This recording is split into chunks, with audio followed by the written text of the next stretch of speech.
ونشهد أن لا إله إلا الله وحده لا شريك له ونشهد أن محمدا عبده ورسوله الذي أرسله بالحق بشيرا ونذيرا وداعيا إلى الله بإذنه وسراجا منيرا فقد قال الله تعالى في كلامه المجيد وفي فرقانه الحميد فأعوذ بالله من الشيطان الرجيم بسم الله الرحمن الرحيم الرحمن علم القرآن خلق الإنسان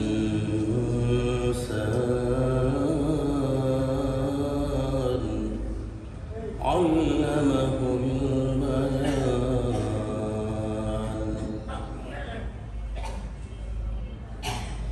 وقال النبي صلى الله عليه وسلم طلب العلم فريضة على كل مسلم أو كما قال عليه الصلاة والسلام صدق الله مولانا العظيم وصدق رسوله النبي الكريم ونحن على ذلك لمن الشاهدين والشاكرين والحمد لله رب العالمين اللهم صل على محمد وعلى آل محمد كما صليت على إبراهيم وعلى آل إبراهيم إنك حميد مجيد اللهم بارك على محمد وعلى آل محمد كما باركت على إبراهيم وعلى آل إبراهيم إنك حميد مجيد الحمد لله অত্যন্ত দামি একটি মজলিসে আল্লাহ পাক আমাদেরকে আসা বসা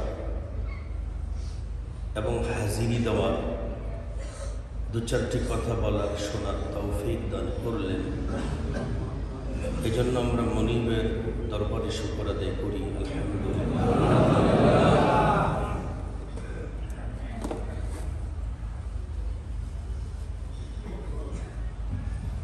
তিলাওয়াত করলাম সূরা আর রহমান থেকে চারখানা আয়াত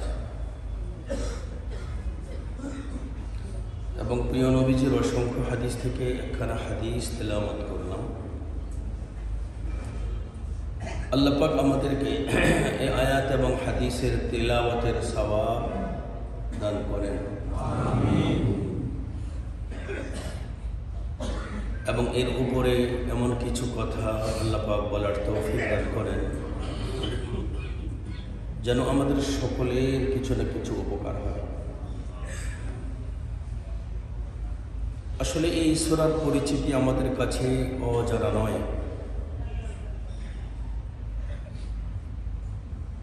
এই সূরাটা আল্লাহ পাক নিজেও তেলাওয়াত করবেন একদিন, সেদিন আমরা ইনশাআল্লাহ শুনব।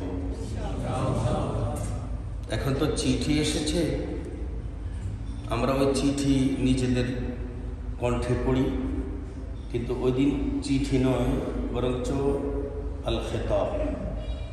এখন হলো আল কিতাব, তখন কি আল খেতাব, অর্থাৎ এটাকে আমরা বলতেছি কিতাবুল্লাহ। কি এটা? কি আর সেদিন হবে খেতাবুল্লাহ, অর্থাৎ আল্লাহ তাআলার সরাসরি সম্বোধন। আর এটি হলো আল্লাহ তাআলার পক্ষ থেকে চিঠি, কিতাবুল্লাহ, আল্লাহর চিঠি। আর এই সূরাটাই সেদিন হবে খেতাবুল্লাহ, আল্লাহর সম্বোধন। এত গুরুত্বপূর্ণ এই সূরা। এই সূরা কোরআনের একটি ব্যতিক্রম ধর্মী সূরা। এক শব্দে এক আয়াত, কোথাও নাই। সুবহানাল্লাহ বলবেন না? যদি বলেন আমরা তো জানেন দিকে তো বেশি বেশি সুবহানাল্লাহ বলবেন। এক শব্দে এক আয়াত, কোথাও নেই। শুধু আর রহমান এই একটা শব্দ, এটাই একটা আয়াত। এর 2 নম্বর আয়াত হলো আল্লামাল কোরআন।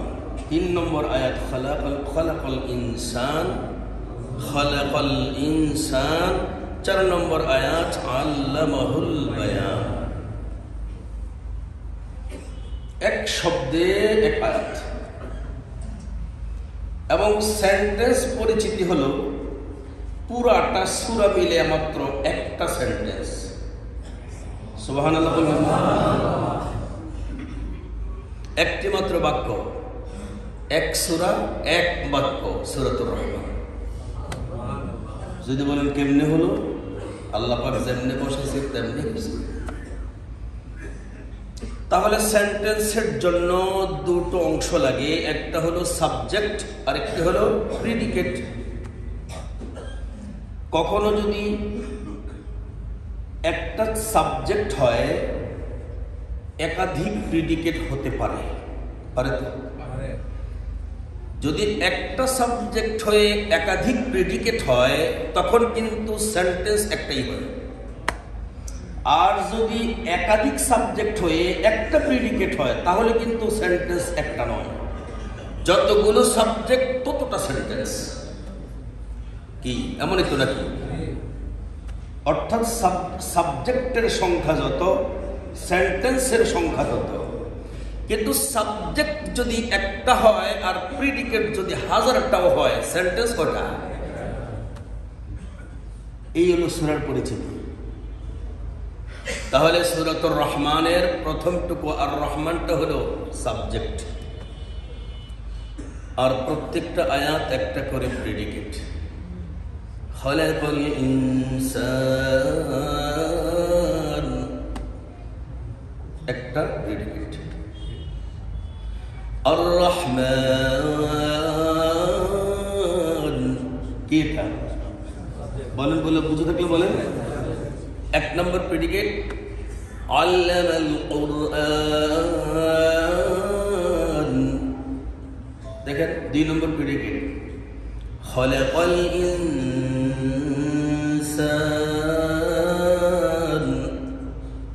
3 নম্বর প্রেডিকেট আল্লামাহুল বায়ান। ঠিক এভাবে প্রত্যেকটা আয়াত এক একটা প্রেডিকেট।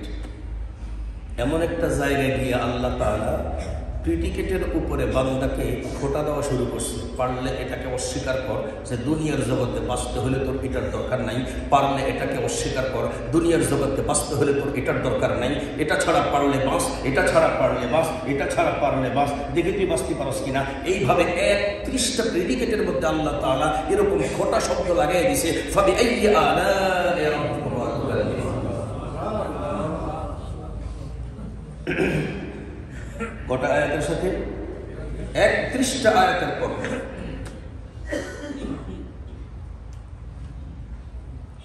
এই সূরাটা গবেষণা করে একজন চিকিৎসা বিজ্ঞানী ইহুদি মুসলমান হয়ে গেছে। সে গবেষণা করে দেখছে মানব দেহে মেরুদণ্ডের জোড়া 31টা। একটা জোড়া যদি না থাকে মেরুদণ্ড পুরোটাই অকেশা। ঠিক তেমনি করে 31 বার ফাবিআইয়ি আলা'i রাব্বিকুমা তুকায্যিবান। এর অর্থ হলো একটা নিয়ামত যদি না থাকে তাহলে পৃথিবীর জীবনটাই অকেশা।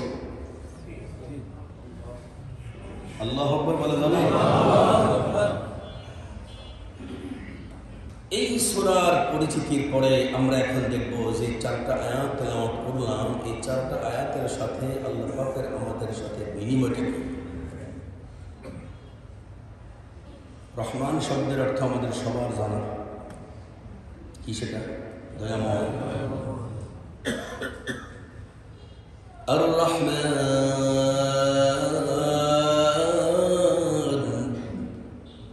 আল্লাহ তো আমি নিজে দয়াময়।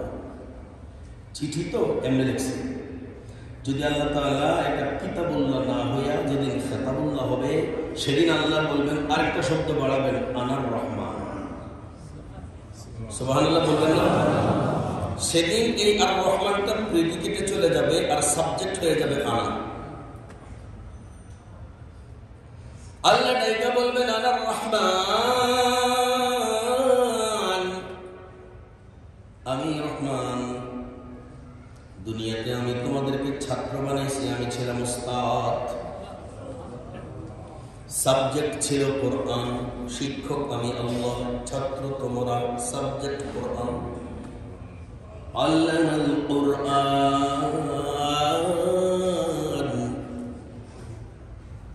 আমি আল্লাহ তাআলা তোমাদের উস্তাদ হইছি, তোমাদেরকে ছাত্র বানাইছি, সাবজেক্ট দিছি কোরআন।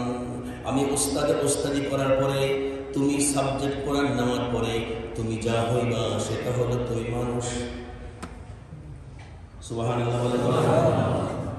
আমি আল্লাহ উস্তাদ, আমি শিক্ষা দেই তোমারে কোরআন। এই কোরআন শিক্ষা দেওয়ার পরে তুমি যেটা হও, এই সাবজেক্ট পড়ে তুমি তোমার যে পদ হয়, তোমার যে কোয়ালিফিকেশন হয়, সেটা হলো তুমি মানুষ। খলাকাল ইনসান,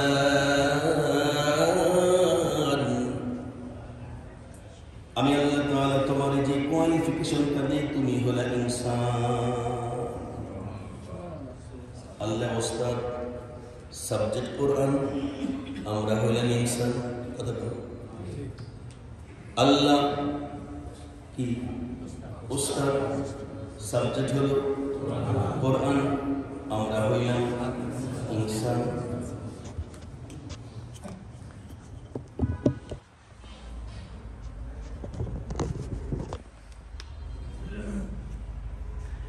এবার আল্লাহ তাআলাকে প্রশ্ন করে, আল্লাহ তাআলা আপনি আমাদেরকে ছাত্র বানানোর জন্য অন্য সৃষ্টির চাইতে ব্যতিক্রম কোন জিনিসটা আমাদেরকে দান করলেন? প্রশ্ন হয় কিনা? আপনি যে আমাদেরকে ছাত্র বানালেন আপনার ক্লাস করার জন্য, এই সাবজেক্টটা পড়ার জন্য, আমাদের মাঝে অন্য সৃষ্টির চাইতে ব্যতিক্রম আছেটা কি? আল্লাহ রেখা কয় আল্লামাহুল বায়ান। আল্লাহ রেখা কো বান্দারে, আমি তোমারে ছাড়া আর যত সৃষ্টি আছে সবাইরই জিহ্বা দিছি একখান, আর আমি আল্লাহ তাআলা তোমাকে জিহ্বা দান করেছি দুইখান। একখান দ্বারা তুমি খাইবা, আর একখান দ্বারা কথা বলবা। তুমি ছাড়া যত সৃষ্টি আছে সবাই দান করেছি একখান, তারা কথা বলবে না, শুধু খাবে। খাবারের জিহ্বা আমি সবাইকে দিছি, তোমাকেও দিয়েছি, বাড়তি আরেকখান জিহ্বা তোমারে দান করলাম, সেটা হলো কথা বলার জিহ্বা। দেখতে দেখা যায় ছোট জিহ্বা, আমি ওটা বসায় দিয়েছি তোমার খাদ্য খাওয়াটা যেই জায়গায়, ওই মূল স্ট্যান্ডে বসায় দিয়েছি। ওই ছোট জিহ্বার নাম হলো বড় জিহ্বা। আর খাবার খাওয়ার যে বড় জিহ্বাটা, বিজ্ঞান বলে এটা তো বড়, দেখতে দেখা যায় বড়, আমি আল্লাহ এটার নাম দিয়েছি ছোট জিহ্বা। এটা হলো মর্যাদার দিক থেকে, তার কারণ হলো খাবার খেতে জানা, এই যোগ্যতা যত বড়, কথা বলতে জানা ওই যোগ্যতা তার চাইতে অনেক বেশি বড়। খাবার তো সবাই খাইতে জানে, কথা তো সবাই বলতে জানে না।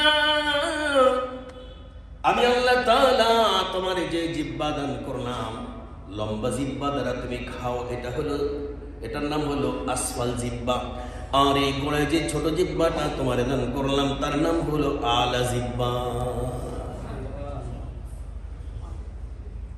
এই 4 আয়াতের এই সামান্য একটু তর্জমা বললাম, শেষ শব্দটার ব্যাখ্যা সহকারে। এবার কি আপনারা 4টা আয়াত বুঝছেন? আল্লাহ কি বলছে? আমি রহমান। কেমনে রহমান? আমি রহমান হয়ে নিজে হয়েছি তোমার ওস্তাদ। আমি দয়াময় ওস্তাদ, আমি দয়াময় ওস্তাদ। আমি তোমার ছাত্র বানাইলাম, সাবজেক্ট দিলাম কোরআন, আল্লামাল কোরআন। আমি তোমার সাবজেক্ট দিলাম কোরআন, এরপরে তোমারে আমি ওস্তাদ হইয়া কোরআন দান করে তোমারে আমি বানাইলাম ইনসান। আমি তোমারে বানর বানাইতে পারতাম, বানাইনি। আমি তোমারে বানর বানাইতে পারতাম, বানাই নাই। কারণ আমি আল্লাহ তাআলা ওস্তাদ হব, মানুষের ওস্তাদ, ইনসানের ওস্তাদ, বানরের ওস্তাদ হব না।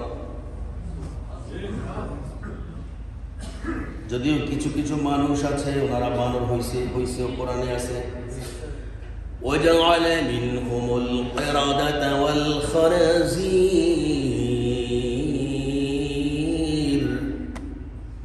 কিছু মানুষ আল্লাহ তাআলা বলেন আমি নিজে ওদেরকে বানর বানাইছি।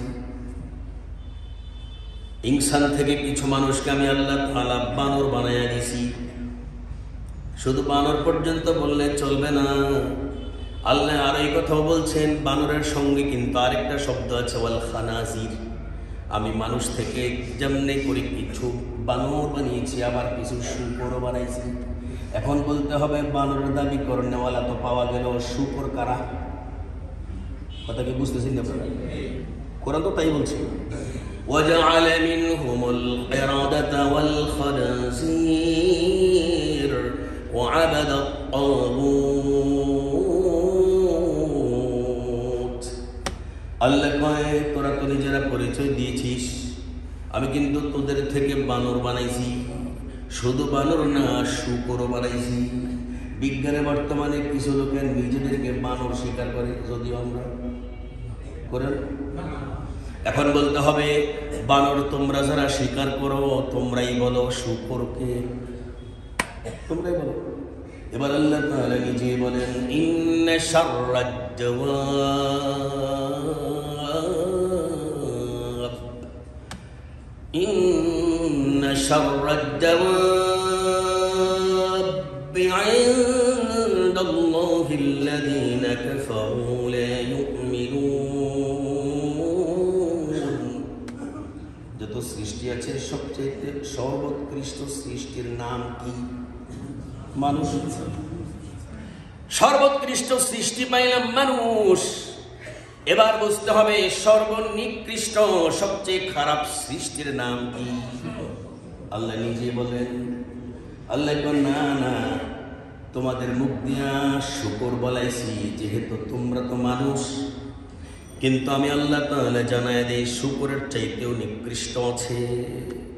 ইনদাল্লাহিল্লাযীনা কাফারু ফাহুম লা ইউমিনুন। এই জায়গাটা এখানে একটু রাখেন। এবার আমরা এই ব্যাখ্যাটাকে ছোটানোর জন্য আমাদের প্রিয় নবীজির ইসলামের সূচনা যাব। কোথায় যাব? ইসলামের সূচনা। আমাদের প্রিয় নবীজি 40 বছর বয়সে যেদিন তিনি পেলেন কোরআন ওহী পেলেন, যেদিন সেদিন আমার প্রিয় নবীজির কাছে ইহুদিরা কিন্তু শত্রু ছিল না, খ্রিস্টানরা কিন্তু শত্রু ছিল না। শুধুমাত্র শত্রু ছিল মুশরিকরা। কারা? ইহুদিরা কেন শত্রু ছিল না? খ্রিস্টানরা কেন শত্রু ছিল না? আল্লাহ নিজেই বলে যে এই ইহুদি আর খ্রিস্টানরা মুশরিকদের সাথে একেবারে শুরু থেকেই গন্ডগোল। তো তখন তারা এই গন্ডগোলে হেরে গেলে বলতো ইনশাআল্লাহ আখিরি জামানার পয়গম্বর আল্লাহ, আমরা কোরআনে আমরা তাওরাতে যা পেয়েছি, যে যোগ্যতা নিয়ে দুনিয়াতে আসবেন সেদিন আমরা তার মিছিলে দাঁড়ায়া তবু মুশরিক করে সাইজ করব। ওরা বলতো কাদেরকে? মুশরিকদের। তাহলে কয় দল? 3 দল, ইহুদি, খ্রিস্টান, মুশরিক।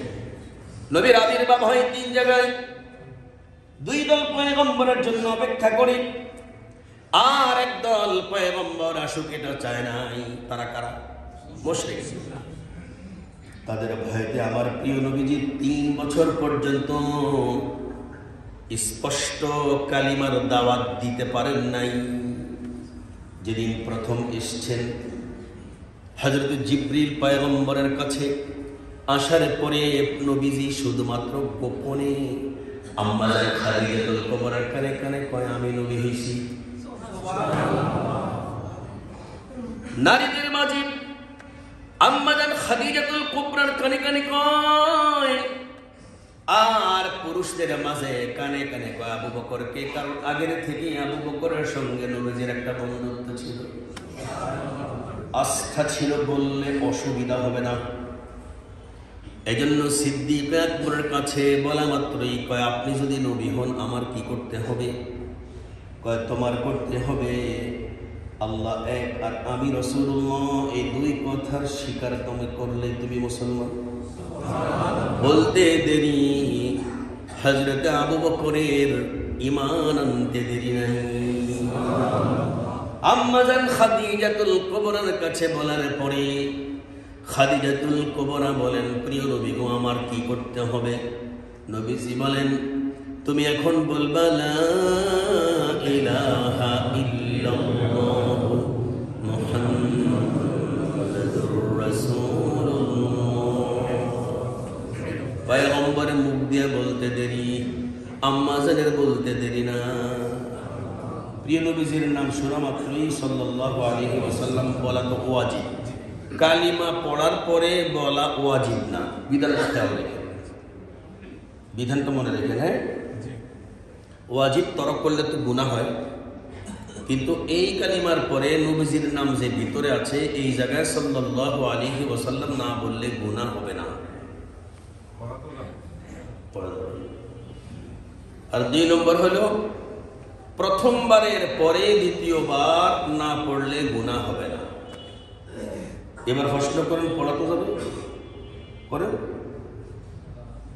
পড়া যাবে কি না? পড়লে কি হবে না? গুনাহ হবে না, কিন্তু পড়া তো যাবে।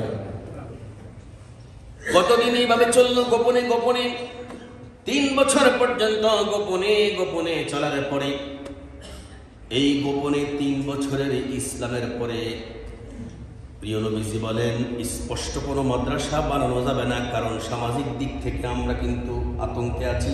কারণ আমাদের শত্রু ইহুদিরা নয়, আমাদের শত্রু খ্রিস্টানরা নয়, আমাদের শত্রু হলো মুশরিক। আর এই মক্কাতে ইহুদি আর খ্রিস্টান যত তার চাইতে বেশি হলো মুশরিক, আমাদের বাপদাদারা সব হলো মুশরিক।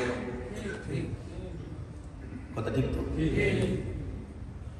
আমি বলছিলাম ইহুদি আর খ্রিস্টানরা যখন মুসলমানদের সঙ্গে লাগতো, ফাইটে যখন যেত, তখন তারা হেরে গেলে বলতো আজকে আমরা হারাইছ, ইনশাল্লাহ একদিন হারাতে পারবা না, যেদিন আখির জামানার পয়গম্বর দুনিয়াতে আসবে।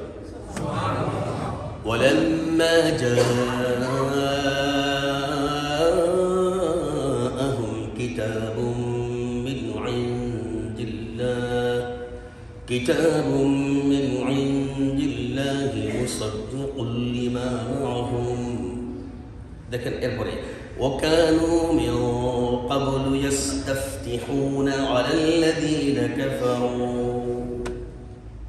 আল্লাহ ডেকে কয় আমার পয়গম্বর আসার আগে এই ইহুদি আর খ্রিস্টানরা মুশরিকদের থেকে জয়লাভ করার জন্য যার অপেক্ষা করেছিলেন তিনি হলেন আমার মুহাম্মাদুর রাসূলুল্লাহ। وكانوا من قبل يستفتحون على الذين كفروا। ইস্তিফতাহ শব্দের পরে আলা সালা আসছে, তার মানে কাফেরদের বিরুদ্ধে জয় লাভ করা, এটা যার মাধ্যমে হবে তিনি হলেন মুহাম্মাদুর রাসূলুল্লাহ। فلما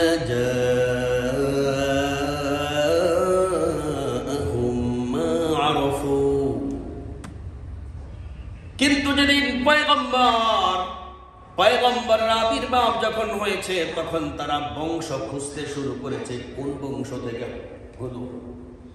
বংশ খুঁজে যখন দেখলো ইহুদি বংশেও না, খ্রিস্টান বংশেও না, বরঞ্চ বংশ হলো ইসমাইলি বংশে, ভিন্ন একটা বংশ। এটা দেখার পরে এখন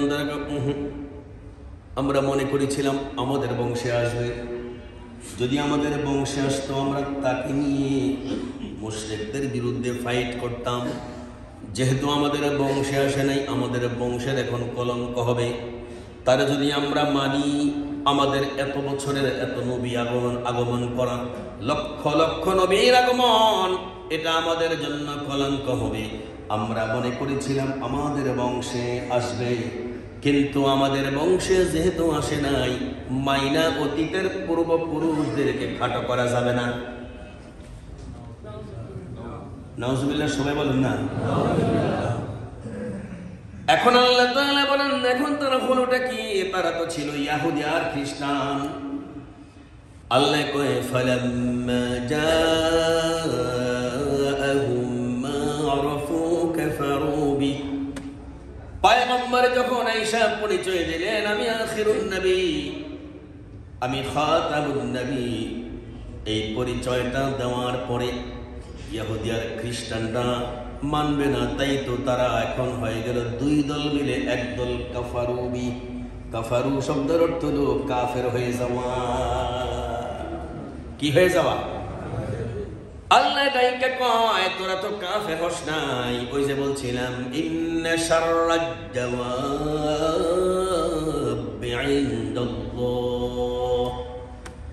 ইনদাল্লাহিল্লাযীনা কাফারু ফাহুম লা ইউমিনুন। আল্লাহ কয় তোরা তো কাফের হস নাই, বরং তোরা শুকরের চাইতে খারাপ হইছ। কথাটা কোরআনে আছে তো। তাহলে এখন কি দাঁড়ালো? নবীজির আগমন যখন হলো, আবির্ভাব যখন হলো, নবুয়তের আবির্ভাব যখন ঘটলো, তখন শুধু শত্রু ছিল কি বলছিলাম? মুশরিক একদল। আর বন্ধু হওয়ার অপেক্ষায় ছিল দুই দল, একদিকে ইহুদি আর একদিকে খ্রিস্টান।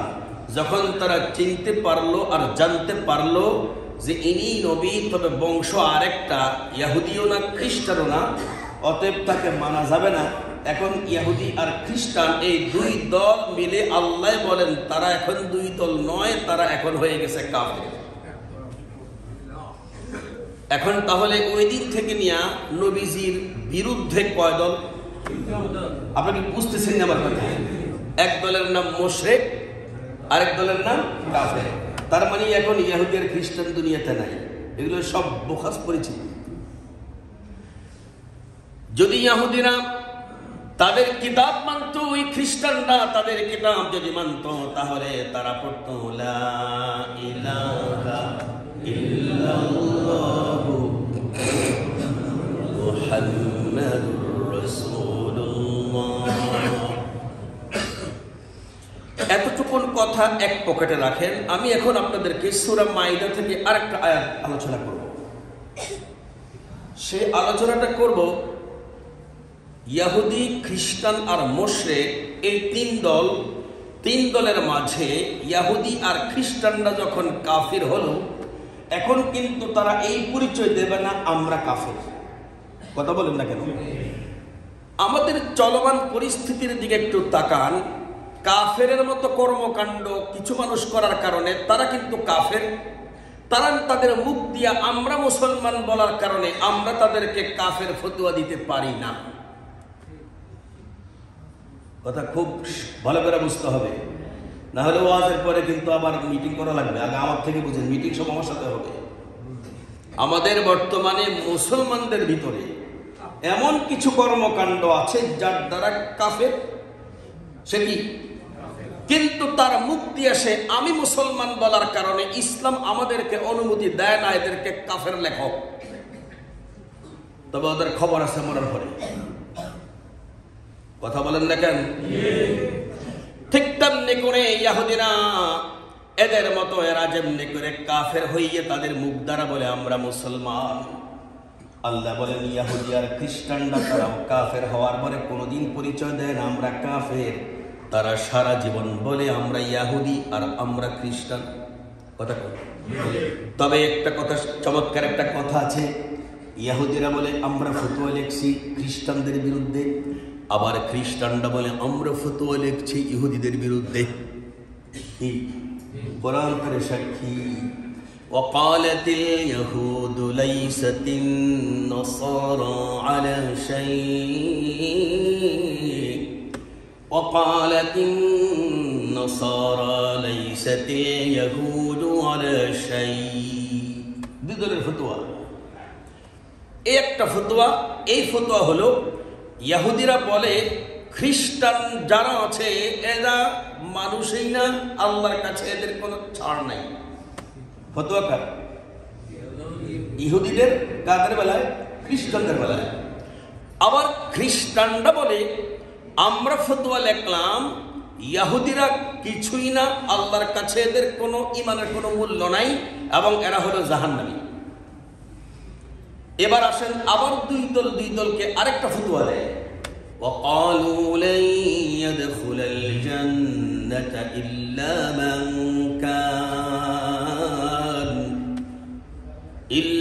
من كان هودا أو نصارى। ইহুদিরা ফতোয়া দেয় যদি জান্নাতে যায় তাহলে শুধু ইহুদিরা যাবে, খ্রিস্টানরা যাবে না। আবার খ্রিস্টানরা ফতোয়া দেয় যদি কেউ জান্নাতে যায় আমরা খ্রিস্টানরা যাব, ইহুদিরা যাবে না। এখন বুঝছেন তো দুই দলের ফতোয়া। এখন মাঝখানে আমরা বিচারকরা বলবো তোমার ফতোয়ায় তুমি কাফের, তোমার ফতোয়ায় তুমি কাফের, অতএব আল্লাহ তাআলা দুই ফতোয়াকে গ্রহণ করে বলছে তোরা কাফের, তোকে জাহান্নাম। ঠিক সুন্দর হয়নি? আমার এই কথা বলার পরে এই ঠিকটা যে কেমনে হওয়া দরকার ছিল আমি এটা বুঝাইতে অক্ষম হয়ে গেছি। আল্লাহকে আমি দোনো দলের ফতোয়া দিলাম, এই ইহুদি তোমরা যে ফতোয়া দিছো তোমাদের তো নিলাম, যাও। এই নাসারা, এই খ্রিস্টান তোমরা যে ফতোয়া দিয়েছো আমি এটাও নিলাম। তার মানে তোমাদের ফতোয়া ঠিক, ওদের ফতোয়া ঠিক। এবার বুঝে থাকলে বলেন যদি দোনো দলের ফতোয়া ঠিক হয় তাহলে এরা দোনো দল কই যাব? তাই তো। এই তিনটা দল এখন দুই দল হয়েছে। এখন এই তিন দলের ব্যাপারে সূরা মাইদা আল্লাহ তাআলা, আমরা তো মুসলমান, আমাদের জন্য আল্লাহ হলেন রহমান, মনে আছে তো? মুসলমানদের জন্য ইনসান, ইনসানের জন্য আল্লাহ কি? রহমান। দেখেন আল্লাহ কি বলেন, লাতাজিদান্না আশাদ্দান-নাসি আদাওয়াতাল লিল্লাযীনা আমানু الذين قالوا إنا نصارى ولتجدن أقربهم مودة لتجدن أشد الناس عداوة للذين آمنوا اليهود والذين أشركوا ولتجدن أقربهم مودة للذين آمنوا الذين قالوا إنا نصارى। বড় চমৎকার একটা আয়াত। এই আয়াতটা ফ্রি, এখন সবাই দিবেন, ফ্রি দেবেন। খুব চমৎকার একটা আয়াত, একেবারে রেডি, শুধু কান খুললে হবে না, দিল খুলতে হবে। আল্লাহ ডাইকা কয় মুসলমান, সরাসরি প্রিয় নবীজির ডাইকা কয় ও পয়গম্বর, এই যে তিনটা দল ইহুদি, খ্রিস্টান আর মুশরিক, এরা কিন্তু আরেকটা জায়গায় ইহুদিদের সঙ্গে মুশরিক আছে, খ্রিস্টানদের সঙ্গে মুশরিক নাই। এটা হলো ভূমিকা। ইহুদিদের সঙ্গে কে আছে? মুশরিক। আর খ্রিস্টানদের সঙ্গে মুশরিক নাই। কোন জায়গাটা?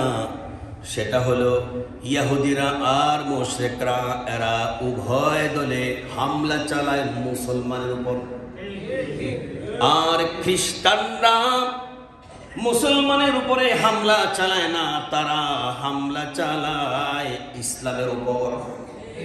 কথা কিন্তু বুঝতে হবে, এক দলে মুসলমানের উপর হামলা চালায়, আরেক দলে ইসলামের উপর হামলা চালায়। যারা মুসলমানের উপর হামলা চালায় তারা কিন্তু ইসলামের উপর হামলা চালায় না, আবার যারা ইসলামের উপর হামলা চালায় তারা মুসলমানের উপরে হামলা চালায় না। দেখেন আল্লাহ কেমনে বলেন, লাতাজিদান্না আশাদ্দান নাসি আদাওয়া لتجدن أشد الناس عداوة للذين آمنوا اليهود والذين أشركوا আল্লাহ ডাকে পয়গম্বর, ইহুদি আর মুশরিক আপনি সব সময় দেখবেন ওরা হামলা চালাবে মুসলমানের উপরে। ولتجدن أقربهم এক জায়গায় আশাদ্দান নাস আর এক জায়গায় আকরাব। ولتجدن أقربهم مودة للذين এই জায়গা مودة للذين آمنوا الذين قالوا إنا نصارى আল্লাহ ডাকে পয়গম্বর, খ্রিস্টানদেরকে আপনি দেখবেন তারা মুসলমানের উপরে হামলা চালায় না, তারা হামলা চালায় ইসলামের উপর। কথা কি বুঝতেছেন আপনারা? একটা হলো মুসলমান আর একটা হলো ইসলাম। এবার বুঝে থাকলে বলেন, কেউ যদি কোরআনওয়ালারে মেরে ফেলে এটা কি মুসলমানকে হামলা করলো নাকি ইসলামকে হামলা করলো? ঠিক তো? আরেক দল যদি কেউ যদি মুসলমানকে হামলা না করে আদর করে আর হামলা চালায় কোরআনের উপর, তাহলে সে কি মুসলমানের উপর হামলা চালালো নাকি ইসলামের উপর হামলা চালালো? কথা কি বুঝতেছেন?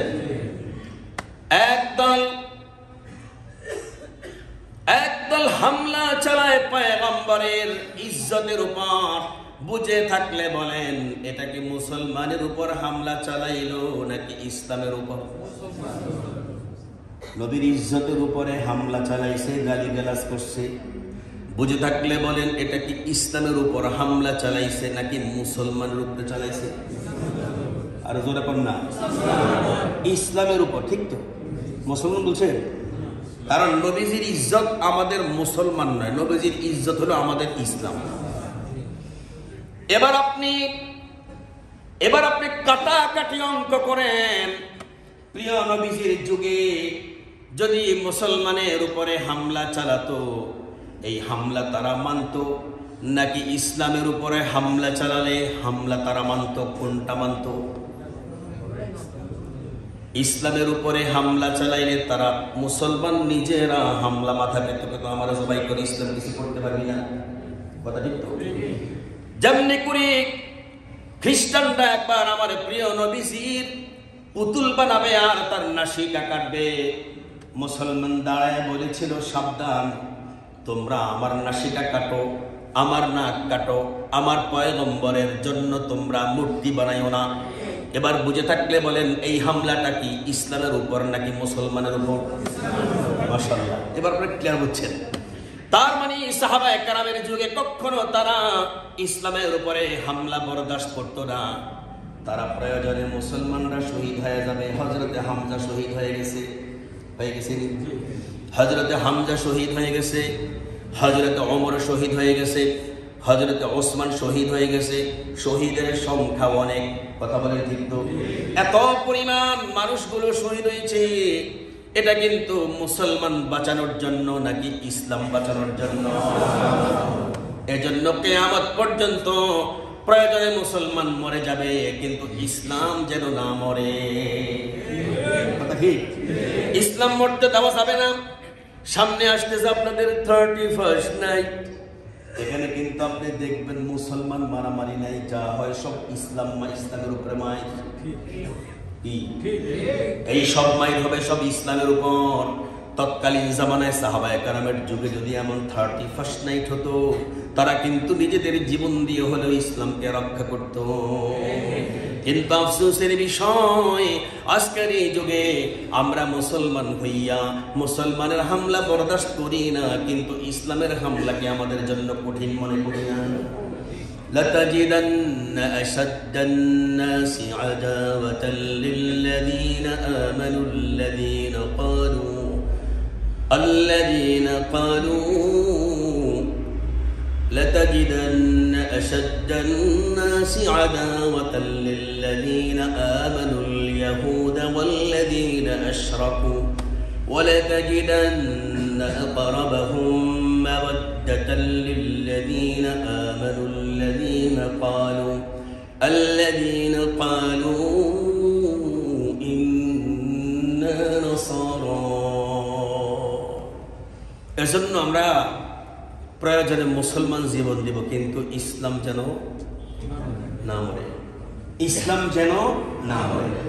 এবার আসুন, ইসলাম যেন না মরে এটার জন্য আল্লাহ সূরা আর রহমানের 4টা আয়াত দিয়েছে, যেটা আমি প্রথম শুরু করেছিলাম। 1 নম্বরে আর রহমান, আমি আল্লাহ রহমান, এই মর্মে আমি আল্লাহ ওস্তাদ, আমার সাবজেক্ট কোরআন, তোমরা আমার ছাত্র। আল্লামাল কোরআন, আমি তোমাদেরকে কোরআন দিয়ে সাবজেক্ট পড়ায়া যে কোয়ালিফিকেশন তোমাদেরকে দেব, সেটা হলে তোমরা বানর নও, তোমরা শুকর নও, তোমরা ব্যাঙ নও, তোমরা হলে ইনসান। খালাকাল ইনসান, আল্লাহ তাআলা বলেন তোমাদেরকে আমি আল্লাহ তাআলা। 4র্থ আয়াতে বলেছিলাম আল্লাহ তাআলা বলছেন তোমাদেরকে আমি আল্লাহ 2টো জিহ্বা দান করলাম, একটা খাবারের জন্য আর একটা কথা বলার জন্য। এই 2টো জিহ্বা আমি আল্লাহ তাআলা দান করার পর আমি খাবারের জিহ্বাকে উল্লেখ করলাম না, ওই জিহ্বাকে উল্লেখ করলাম যেটাকে তোমরা বুঝো আলা জিহ্বা, ওটার নাম কোরআনে হলো বায়ান। সুবহানাল্লাহ, আল্লামাহুল বায়ান। হযরত প্রিয় নবীজি রাসূল করিম সাল্লাল্লাহু আলাইহি ওয়াসাল্লাম এই 4টা আয়াতের আল্লাহর ছাত্র হওয়ার জন্য প্রাতিষ্ঠানিকভাবে মাদ্রাসা বানাবেন, প্রাতিষ্ঠানিকভাবে কিছু একটা বড় করে ভার্সিটি করবেন। ভার্সিটি মানে ইসলামিক ভার্সিটি করবেন, এটা সেই সময় ছিল না। আমি আগে বলেছি 70র মধ্যে থাকতো, নবীজি গোপনে গোপনে কইতো আমি নবী। যে মানবে শুধু তার কাছেই বলতো, যে শত্রু হবে তার কাছে বলতেন না, শত্রুর কাছে বলতেন না। কার কাছে বলতেন? যে মানবে, যে বন্ধু। আপনাকে বুঝতেছেন আমার কথা? এমনি রয়েছেন কথা কি বুঝতেছেন? বলতেন কার কাছে? যে শুধু মানে, আর যে মানে না তার কাছে বলতেন না। কয় বছর? 3 বছর। এই 3 বছরে বিকল্প ধারার মাদ্রাসা নবীজি বানাইছে।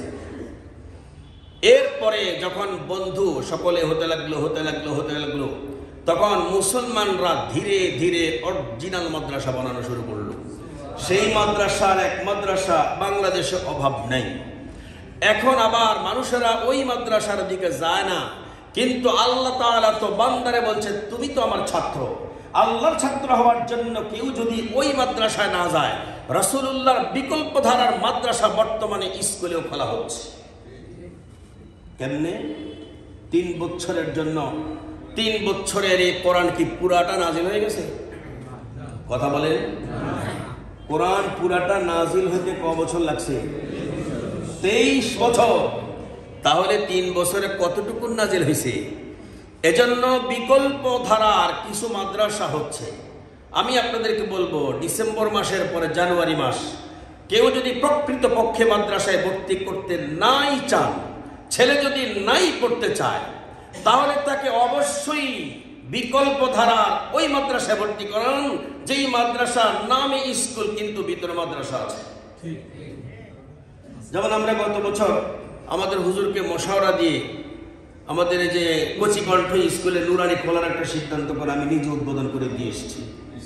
আপনারাও আলহামদুলিল্লাহ বিকল্প ধারার মাদ্রাসাতে আপনাদের সন্তানদেরকে দিচ্ছেন। উদ্দেশ্য হলো আল্লাহ তাআলার ছাত্র হওয়ার জন্য।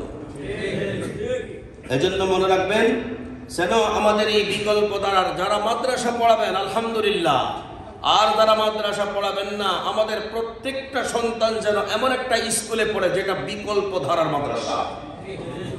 আমার ওয়াজ কি বুঝছেন আপনারা? তাহলে বুঝে থাকলে বলুন, আল্লাহ তাআলা অন্যান্য কোন সাবজেক্টের উস্তাদ না, শুধু কোরআনের উস্তাদ। আল্লাহ কোরআনের উস্তাদ। এই কোরআন থেকে যত কিছু বেরিয়েছে সব কিছুরই উস্তাদ আল্লাহ। এজন্য যারা পড়বে তারাও আল্লাহর ছাত্র, যারা ফিকহ পড়বে তারাও আল্লাহর ছাত্র। অর্থাৎ কোরআন থেকে যা কিছু নির্দেশ বের হবে সব কিছুর মূল উস্তাদের নাম কে? আল্লাহ। একটা বেজে পার হয়ে 5 হয়ে গেছে। আমি আমার এই সংক্ষিপ্ত আলোচনা শেষ করলাম। সর্বশেষ যে দাওয়াত সেটা হলো ইসলামের উপর হামলা, মুসলমানের উপর হামলা। মনে রাখবেন এটা, কারা ইসলামে হামলা করে আর কারা মুসলমানের উপর হামলা করে, ভালো করে খেয়াল রাখবেন। আর এই হামলার এই সিচুয়েশনে, এই হামলা ইসলামের উপর থেকে যদি আপনি হামলা যদি কমাতে চান, তাহলে আপনাকে অবশ্যই কোনো না কোনো উপায়ে দিন শিক্ষা করতে হবে। হয় মাদ্রাসায় ভর্তি করাবেন, নতুবা বিকল্প ধারার মাদ্রাসায় ভর্তি করাবেন। কথা কি ঠিক আছে? আল্লাহ তাআলা বুঝে আমল করার তৌফিক দান করেন। ওয়া আখিরু দাওয়ানা আলহামদুলিল্লাহি রাব্বিল আলামিন।